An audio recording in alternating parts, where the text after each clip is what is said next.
Hello and welcome to the Confident Chics Conversation podcast. I'm so excited about today. Today we have a very special guest, and I'm going to let her introduce herself to you. Her name is Miss Sherelle Devon, I It's believe. it's Cheryl Devon. My friends just call me Cher. It's easier. Okay, sure. And so tell us a little bit about yourself.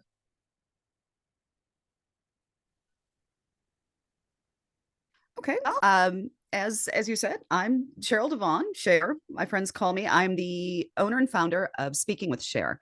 It's a communication strategy and consultation business where I connect through customized strategies your voice and your message to your ideal audience in a way that gives greater impact and is more effective in creating those long lasting connections. I have a radio background, commercial radio background, 20 years in radio with three number 1 morning shows to my credit. I'm a podcast host, a number 1 best-selling Amazon book author, and I do media training. Um, I, let's see, that's the business side of things. What else? When I'm not running around the country doing events and training, I'm racing kayaks, long distance endurance kayak racer, and hanging out with husband of over 30 years, my 2 daughters, and my grandbaby. Oh, wow. How do you keep up with yourself? You know what? When you wake up every day and you love your life, you love what you do, you love the people that you surround yourself with, it doesn't feel like work. It's not a drain. You feel like it makes sense. Everything makes sense. It's a choice of doing the things that I love and being with the people I love. And it's taken me 50 plus years to get there, but man, it's worth the journey. It's a Wow. good day. Yeah. And so tell me a little bit more about your strategy speaking with Sure. Okay. So, you know how a lot of times you have a business owner or someone who wants to start a business, they have a great product, they have a great service, they have a fantastic message, but they're not getting any traction. They put their messaging out, whether it's on their website, social media, email campaigns, what have you, and they don't quite know how to connect and start building that audience and getting the clients and the customers. What I do is I work with each person individually and create that custom message so it doesn't change their voice or their message, but we find the ways in which to get their ideal audience to engage with them, looking at where they're located, when they might be most receptive to hearing you. Because I mean, your language, think about it, Lakeisha. If let's say I'm just going to take something absolutely crazy. Let's say I wanted to talk to you about Bigfoot. Kind of crazy, right? Yeah. Exactly. Exactly.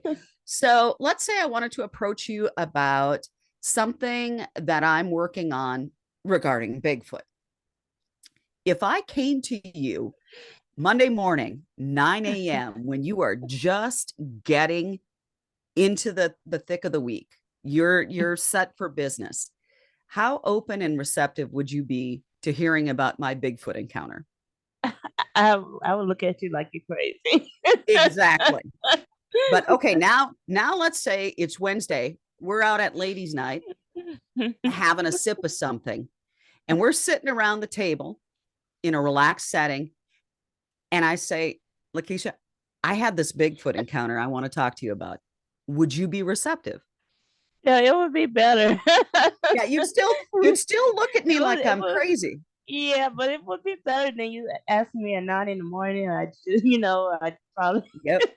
Well, and just get that's into the swing of things. that's part of customizing a strategy is knowing when to get that message out there. Where are they and when are they going to be most receptive to hearing what you've got. I mean, I deep dive into all of this, and I learned how to do these things during the course of 20 years in radio. There was a reason that I was number one. We were beating the likes of gentlemen like, well, Steve Harvey, for Mhm. that matter, by double digits. Uh, Mr. Family Feud, Steve Harvey.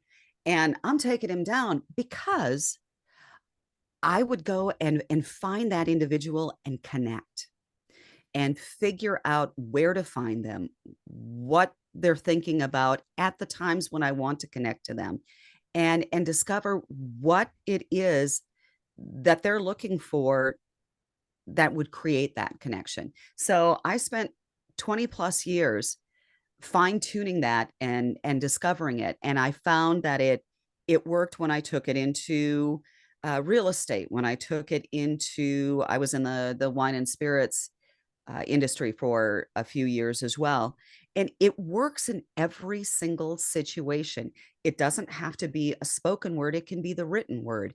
I've worked on copywriting pieces for a website when AJ McLean of the Backstreet Boys launched his Ava Dean Beauty, his nail polish line.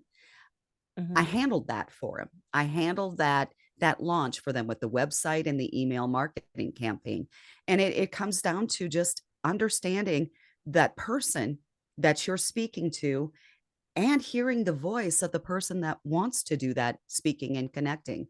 It's hearing both sides and just becoming a facilitator for that conversation to create that connection. Right, absolutely. I think sometimes we get so bogged down in trying to knock on everybody's door and tell them what we got or what we selling or our product that we just don't take that person into consideration. And that's, that's the part that I always find a little bit shocking is it's so simple. It's talk to one person at a time. And it doesn't matter if you're standing on a stage, if you're a professional speaker, speaking in front of hundreds of people, or on a podcast where you are speaking to thousands of people. It's speak to one person at a time. It's kind of like when you go into the DMV to get your license renewed or whatever. I mean, how many of us like going in there? I mean, it's a cattle call. They're not speaking to one human being. They're just calling out a number, and nobody wants to be a number. So Exactly. when you start speaking to people, whether it's in your newsletter or on social media, and you're speaking to a mass of people instead of one person, I guarantee they're going to feel that. They're going to know you're not looking at them individually. You're just looking at them as a number. And like when we go to the DMV to get that driver's license, the only thing we want to do is get the heck out of there. We want it Exactly. over. That's what your clients and audience will do if you speak to them like they're just part of a mass group. Right, exactly. And so is that why they call you the word whisperer? It is. It is. It's it was a weird nickname that just sort of stuck because I'd get clients that were frustrated, and all it takes is sometimes just one or two words to tweak that message, and all of a sudden the floodgates open. They're like, "How did Yeah. you do that?" Like you just gotta kind of, whisper at them instead of yelling and screaming and pounding at them. And that's how it stuck. It's just it's those little changes where you're actively listening and you're paying attention to your situation and the people around you. That's really the magic. That's the secret of it. Right. Right. And so, tell me about your book. My book, The Frog in Your Throat, is a little bit of I guess it's an adult unfairy tale where, there are no white knights riding in on their shiny horse to come and save you. There's it goes through my experiences when I was a young girl growing up, where the women and the girls in my family were sort of looked at. We were less than the dogs, and growing up in the 80s, I'm dating myself a little bit here, but growing up in the 80s, the only thing that I wanted to do was connect with people. My best friends growing up came out of a radio. I would listen to Wolfman Jack, and I would listen to Casey Kasem, who he was the original American, top 40 host before Ryan Seacrest was a sparkle in his mama's eye. And he was the original voice of Shaggy from the Scooby-Doo cartoons. So it was a very comforting, soothing voice. And the two of them took me from being a very lonely girl who was looking to find her way and find her way out and be more than what my family and where I grew, the people around me where I grew up, what they would allow me to be. And so my goal was someday I'm going to do what they do and make certain that everyone feels like they have a friend to turn to as well. And it was a struggle because the radio industry at that time also didn't really value women. Women were seen as you could be the news girl, you could be the sidekick giggle box, and quite honestly, that was never who I was going to be. I was more than that, and I had to I had to go through a lot. There was discrimination, there was sexual harassment, there was intimidation. There were so many different things that happened over the course of 20 years that I needed to fight through until I finally hit it. And I was fortunate enough where I could influence some of the generations that are there now gaining success. And I'm still close to some of these women that are just they're amazing. So the frog in your throat journals those experiences, what I went through, where my youngest daughter, she had lost her voice in such a way she didn't feel like she had a voice. She is Mhm. on the autism spectrum, and it chronicles all those things and what I've learned in the process that there are ways to get over hurdles and obstacles in your life. I mean, a hurdle is just a stick with two sticks with a board across it. You can go over it, under it, Mhm. around it, through it. You can fall on top of that thing and just crawl past it, but there's always a solution. We make them bigger than they actually are. And I refer to those times as storks, situational takers of rational knowledge. And Mhm. sometimes we're our own stork. The frog in your throat is, I don't know if you've ever seen that cartoon illustration where it is the stork and he's got half of a frog swallowed, but the frog is basically choking, and that's the story. Be the frog. Never give up. There's always a solution. So a frog for me represents folks refusing others' garbage, whether Mhm. it's the external garbage that people put on us, whether it's their opinions, their judgments, um, and or ourselves. Because a lot of times we speak to ourselves in a very self-limiting way, self-deprecating way, and your brain listens to that. You're going to believe it and bring that forward over time. Fish in my book represent folks in search of help, and my mom was always that woman looking for somebody to come and save the day. My mother was one of the most beautiful souls, but she didn't believe in her own power, her own ability. Wow. And so in a way I wrote that book in her memory because there's always a way. So I go through my experiences and show you what I learned over the course of time to get me over some of these huge hurdles, and take what you want out of it, change it a little bit, but it's a guidebook to get you over life's hurdles so that life's storks don't swallow you whole. Right, absolutely. So what made you stick it out? I know when you was mentioning all of the racism and the discrimination, what made you stick it out? Because I thought I deserved more.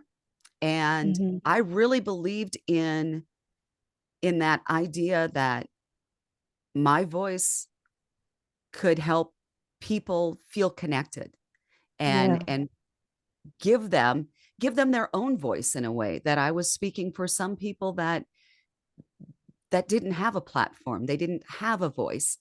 I want to make certain that no one ever feels like their voice is invisible. They need to be heard. And so that was part of why I stuck it out. The other part is, quite honestly, I think I'm just too stubborn to quit. I've got I've got that gene in me that when somebody says, "Cher, you can't do it." I'm like, "You want to watch me? Here, hang on. You just sit back for a second. You just stand right over there and you just watch me go." And Mhm. so I think it was a combination of the two that I just was born with that gene that when somebody tells me no, you can't do it, I'm like, yeah, right. Let's see it. And sometimes that I think that might be one of the greatest pieces of advice I can offer is get a little stubborn. It doesn't have to be perfect. It's going to be messy, Yeah. but persistence a lot of times will beat out talent. Right. Just keep going. Consistency. Yeah, you don't have to take huge strides and jumps. Take baby steps, but those baby steps are still it's still moving you forward and they're going to add up. Just keep pushing. Yep, Just keep going. absolutely. There's always more in the tank than you think. Absolutely. It's like when you got there, they couldn't get rid of you if they wanted to. Oh, and they tried. Boy, did they ever try. But there's always a way. There's always a way to get around it. I got fired from the very first morning show. I was number one. Mhm. And they were so discriminatory and arrogant about it. I had a 1 year non compete clause within a 75-mile radius, and I knew I couldn't move. My husband was military and we were stationed in the area. So I played into it. I said, "You're absolutely right. I have no sense of humor. I have no talent. I really should be staying home. But for some reason, I just really love it. Would it be possible for you to put in writing that I could go to, just remove that clause since I'm not going to be any threat anyway, and I'll go to a little, farm station and talk about the crop prices or what, just a little something where I can enjoy this and maybe do it part time." And they were so arrogant, they gave it to me. Within 3 months, I was at the station across the street, took their morning show to number one. And for the first time in probably 2 decades, we crushed the other station. Wow. Mhm. Yep. So there's always a way to get around that hurdle. Yeah. And at that point, what I did, I just leaned right into the hurdle. That was And very they smart on your part. I don't even know how at the time that came to be, but there's always an opportunity if you don't let yourself get overwhelmed in the moment, Mhm. if you're actively listening and learning and just watching, there's always that door that it might just open up a crack, but it's always there. There's always that solution. Don't be afraid to find it. Don't give up on it. There's always a way to get through. Yeah. You'll have to look for those doors of opportunity. You also have to be aware to pivot. I guess that's pivoting to you into a new area, a new round. Yeah. Well, for me, it was pivoting to a new company. But And exactly. they didn't even realize what was happening. They had no idea, and they were so overconfident. Lean into that. Sometimes, Exactly. sometimes your stork is so busy thinking they're all big and bad that they're not paying attention. Be that frog. Don't let him swallow you whole. That is amazing. I bet they was mad. They were even madder when my new program director and the owner of the company that I went to sent them a sympathy card. That was not my idea, but I can say quite honestly, I was not against it. That's so funny. Yeah, karma comes back in different ways. Yeah. It really does. Yeah, absolutely. Yeah. And so if you have one last piece of advice that you would like to give our audience to anyone who may be interested in media or radio, what would that be? Um, what any types of media, or whether it's radio, podcasting, television, even magazines. I think the one thing that I would recommend is I'm going to go back to it. Speak to one person.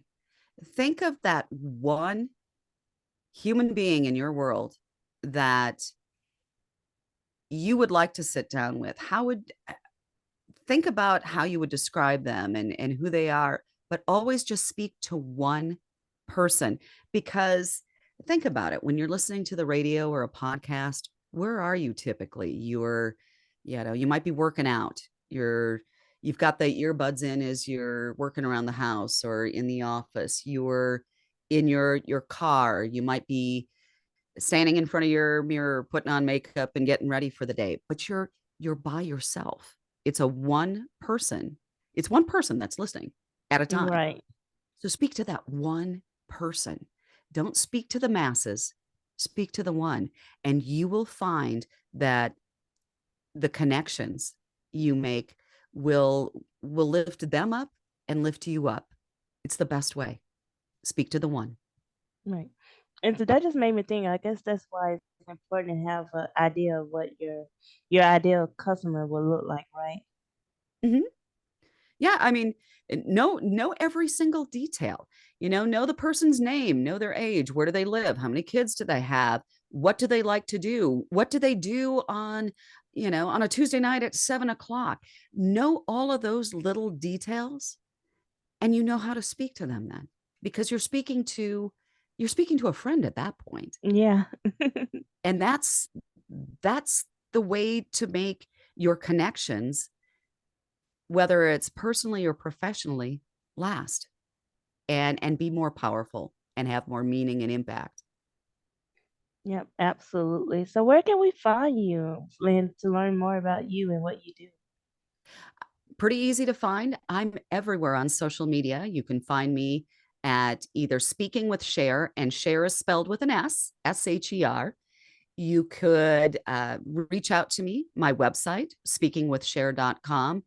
Email is pretty much the same, share@speakingwithcher.com. I answer everything personally.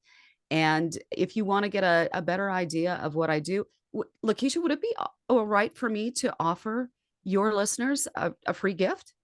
Absolutely.